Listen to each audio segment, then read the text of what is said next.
It's great to be with you. It's nice to be appreciated in advance for what it's worth. I really enjoy this community, and my wife and I are glad that we are welcomed every time we show up, even if I'm not preaching. Or maybe better when I'm not preaching. I wanted to share with you a reading from Mark Halsey, who teaches philosophy in Georgia with a focus on food, animal, and environmental ethics. They live in Milledgeville, Georgia, with their rescue cats and dogs. It's a reflection on mortality, about what do you do when the parachute is not going to open, which is to say, our human condition. Eventually, our parachute won't open. If you're lucky like Jimmy, you might make it 89 and beyond, but all of us are mortal, and that's one of the teachings of Stoicism, to remember that everything is mortal, everyone. Your parachute did not open. Don't panic, it won't help. But don't waste what precious time is left on anger or recrimination. At this point, what does it matter who's to blame? It won't change the simple fact that your parachute did not open. You're flying for now. Barrel roll and glide at will. Feel the great rush of wind. Take in the view. See the sun, the clouds, the treetops, the colorful patchwork quilt of the ground. So much beauty. We're surrounded today. Think of how many humans who have ever lived that never got to see things from your perspective. You knew all along that you could not hold on to the earth forever, just as you could not let it go either. It is holding you now, pulling you close. Don't waste time bargaining for some kind of miracle. Magical thinking is no longer of any use to you here.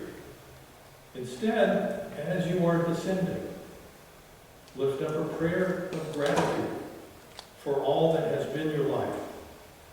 Speak a blessing to all you have loved. You still have a little time left. You really don't know how much. But you are fortunate because you alone get to decide how to use it.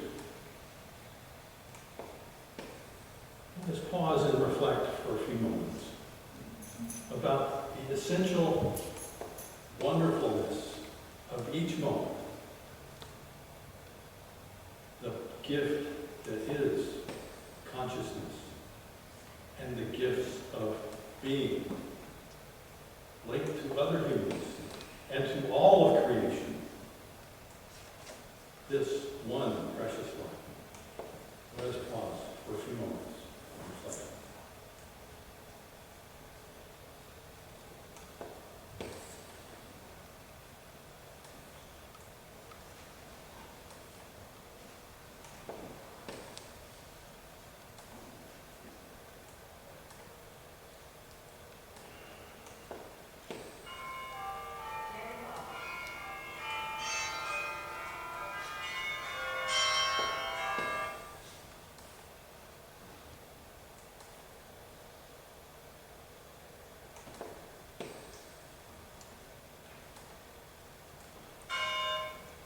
We are blessed by the reminders of time passing.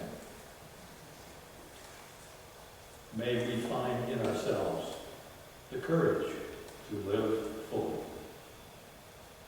Blessed be. May it be so.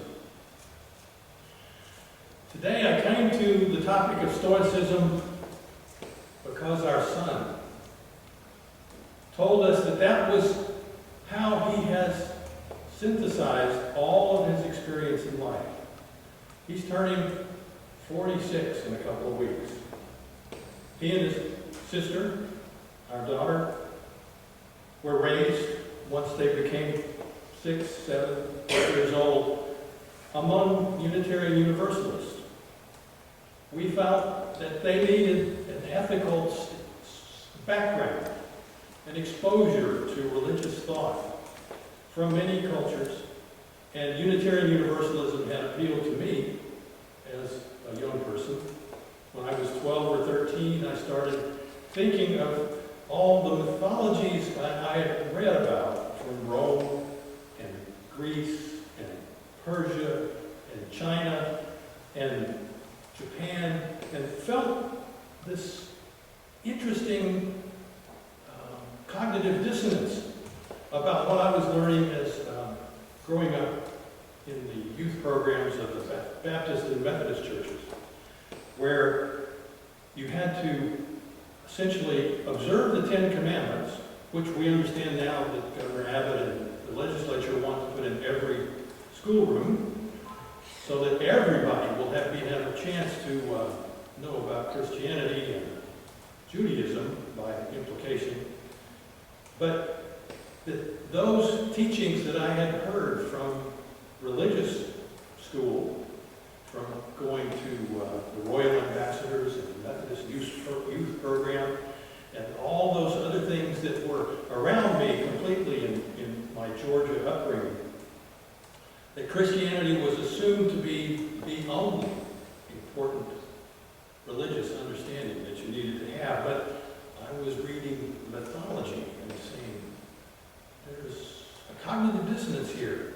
Each culture thinks that they have the answer. So when it was time for our children to start learning something about ethics and religion, we decided the Unitarian Universalist religious education program was what we wanted for them.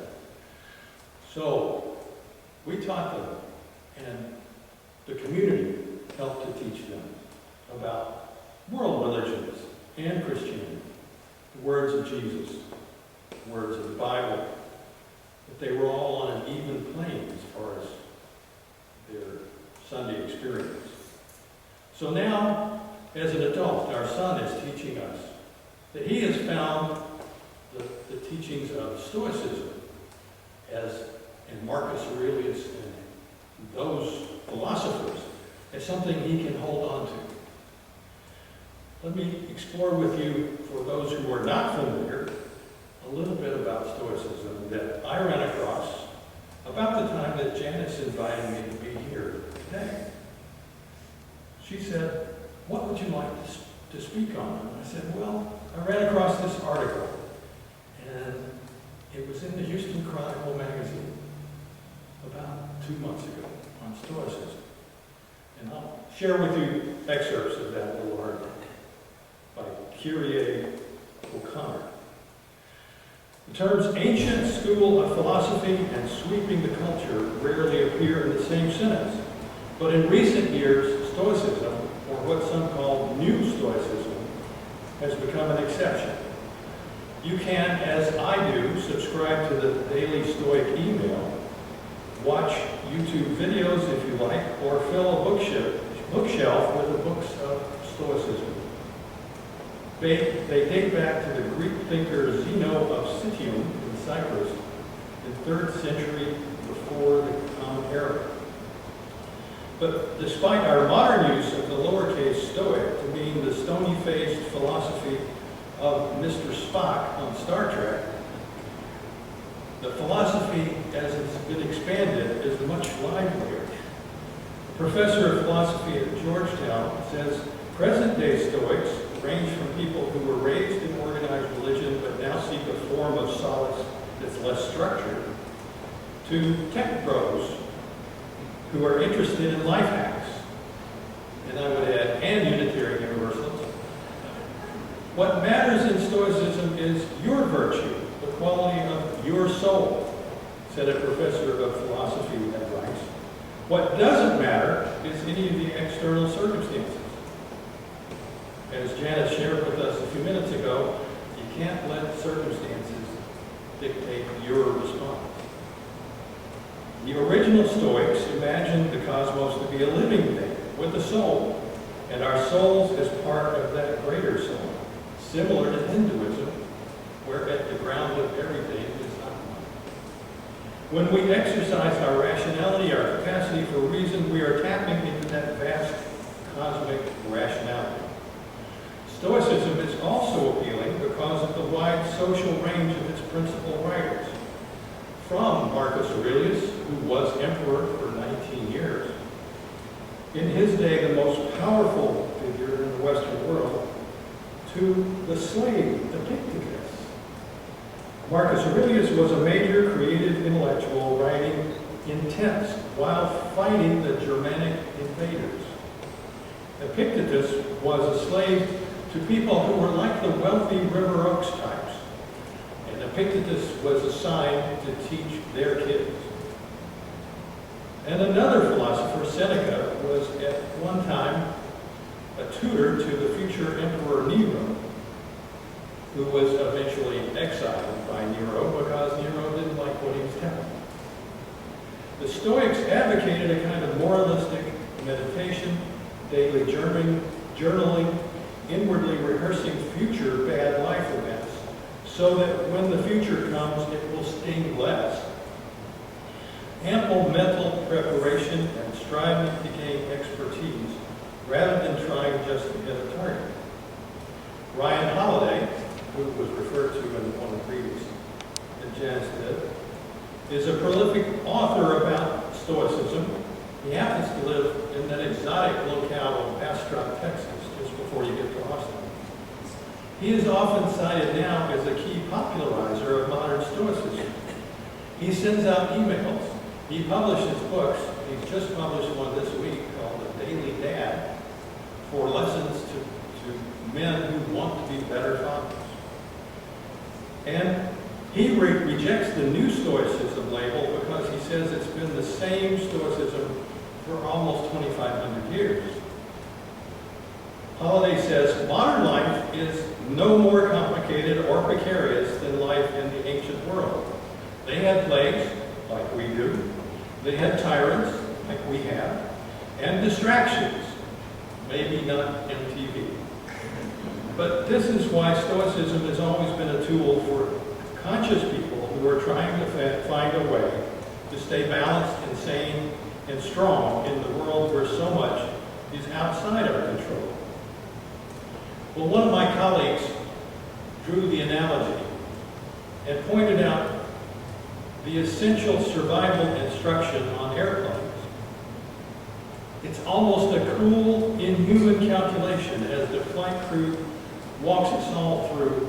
When we get on the plane, they tell us the various safety features of the plane, and then they remind us that if you can't physically open the overwing door and you're seated on that row, you need to confess and get out of that row.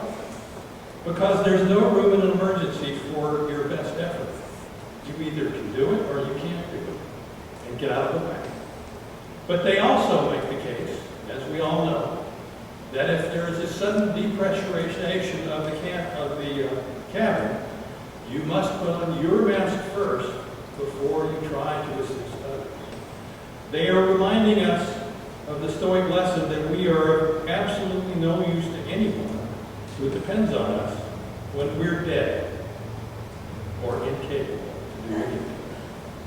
In the most calculating way possible, the airlines know the thing about human nature. If you don't take care of yourself, whether you're brave or compassionate or loving of others, it won't mean anything. 2,300 years ago, long before such flight was possible, this philosopher Zeno of Citium established his philosophic school on his porch, which was in Greek called the Stoa. And that's why they were called Stoics. But there were dozens of schools about philosophy back then, and most of them had as their own goal the pursuit of helping people live virtuous, good life.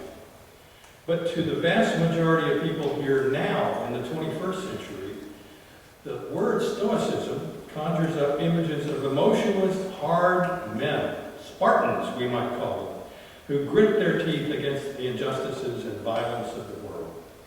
And so we think to be Stoic is to repress or reject feelings and to seem indifferent to pleasure and pain, as I said, like Mr. Spock on Star Trek, the character. But the Encyclopedia of Philosophy notes that the sense of the English adjective stoical is utterly misleading with regard to those philosophical origins. In the context of modern Stoicism, this is little s Stoicism, an adjective that describes a personality type, but not the philosophy. No, Stoicism is practical. In fact, the core of Stoicism shows up in the Serenity Prayer, in the 12-step programs. Grant me the serenity to accept the things I cannot change, the courage to change the things I can, and the wisdom to know the difference. This is the essential Stoic message. In Buddhism, also a philosophy of letting go, the Four Noble Truths. Suffering exists. Truth. Craving causes suffering. Yeah. We have some power to stop craving. Right. Limited power. But the Eightfold Path in Buddhism seems to be their answer.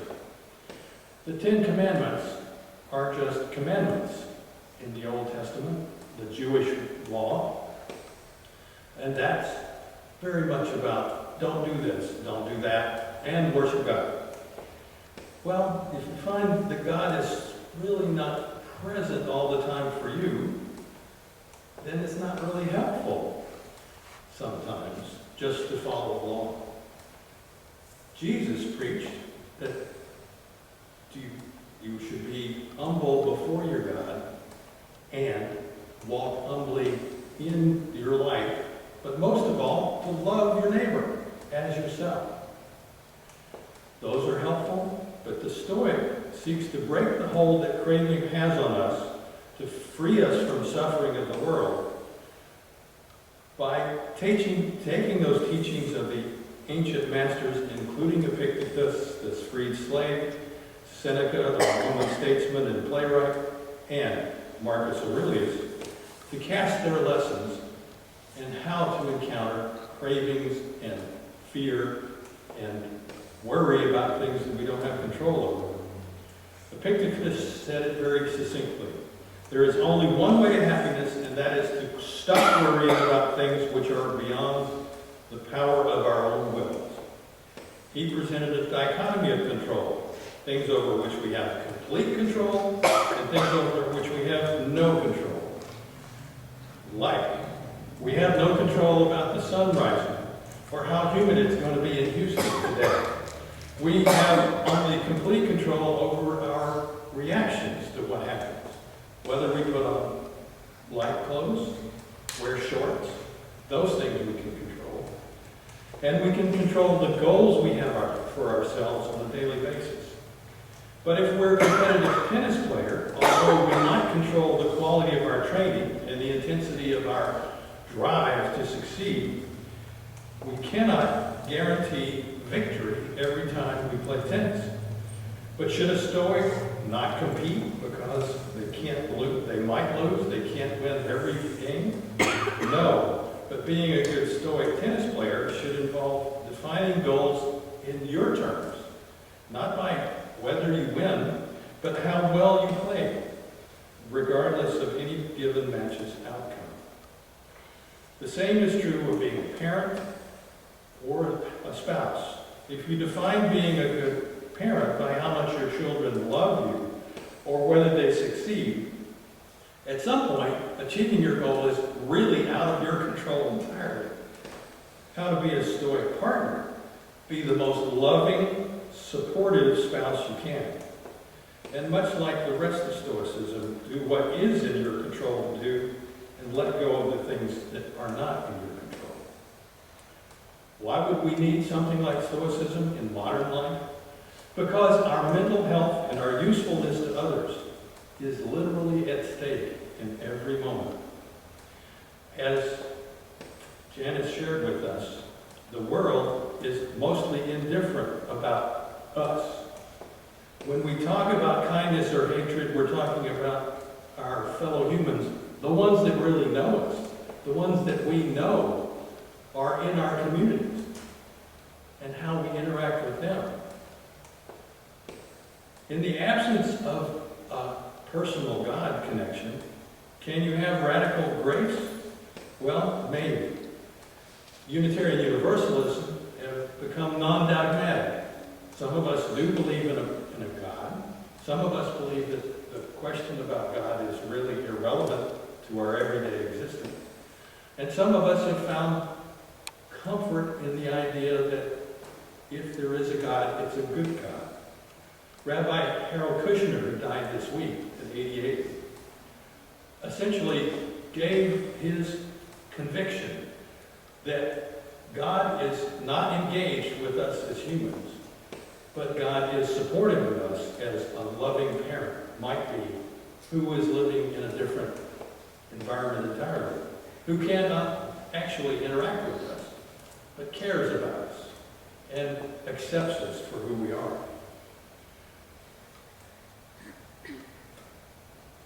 When we think about Unitarian Universalists per se, the official position on our 7 or 8 principles are that they are a guide for how to participate in community, how to live a better life in connection.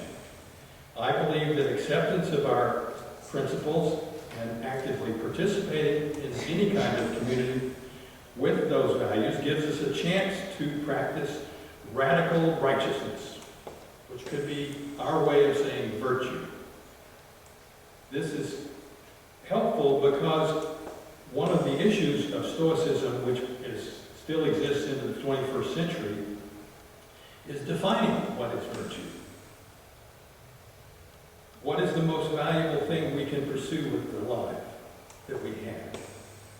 The 7 principles of inherent worth and dignity, justice, equity, and compassion in human relations, acceptance of one another and encouragement to spiritual growth, our free and responsible search for truth and meaning, the right of conscience and use of the democratic process, the goal of world community with peace, liberty, and justice for all, and respect for the interdependent web of all existence. These are virtuous goals, virtuous principles that are helping to guide us toward a better life. But doing this on a day in and day out basis may be difficult when we feel discouraged, angry, fearful, anxious, and sometimes even hateful of those we see as representing forces of evil. What some of us need is this tool of Stoicism that can help us live a righteous life that our principles guide us toward living. When Epictetus rooted ancient Stoic philosophy on this idea of virtue, we could look at more modern versions and think about how we can try to live up to those virtues. If we can't do that, our punishment is not that there will be a God to strike us down with lightning, but that we are unable to present the best version of ourselves to those we care about and to the world at large. In that biological sense, we might think of it as we need the oxygen of living a life that we have respect for ourselves. And so we have oxygen before we can help other people. If Stoicism gives you a place of departure for living what you think is a virtuous life, then you are better equipped to better function in society and in life itself. In a psychological and spiritual sense, that means knowing, having wisdom to discern that there is something that can get you closer to your own sense of righteousness. Whether you use our 7 principles or the Buddhist guide or the 5 pillars of Islam or the 10 commandments or anything else as your guide. The Stoic idea of letting go of things that you can't control so that it doesn't poison your daily existence. If we spend our days being mentally and psychologically thrown around in the sea of negative emotions that an uncaring world may conjure up for us as obstacles every day, we can use the tools of discernment that Stoicism provides. We can have a choice in this world to be comfortable and mindless or joyful and intentional. And Stoicism says that the intentions that we bring to our actions and to our everyday existence can make a difference for us and for those who are with us. As Unitarian Universalism would ask us to embrace our radical righteousness and choose joy. In my life, that means that I try to take another breath, count to 10, before I yell at the television or have any interchange with someone that I care about, maybe the person who's watching me right now with her sunglasses on.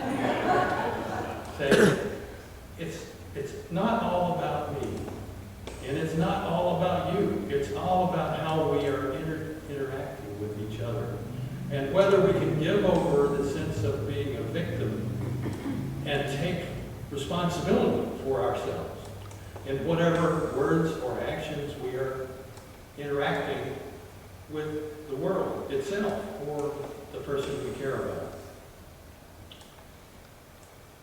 The closing words for this presentation this morning. When you arise in the morning, Marcus Aurelius wrote, think of what a precious privilege it is to be alive, to breathe, to think, to enjoy, to love.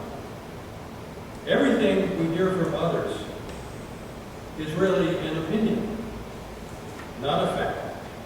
Everything we see comes from a perspective and is not necessarily the truth. It is important that we waste no more time arguing about what a good person should be. We must live as if we believe that we are good persons ourselves. Be a good person. Bring virtue to every moment of your precious life. Blessed be. Thank you for your patience.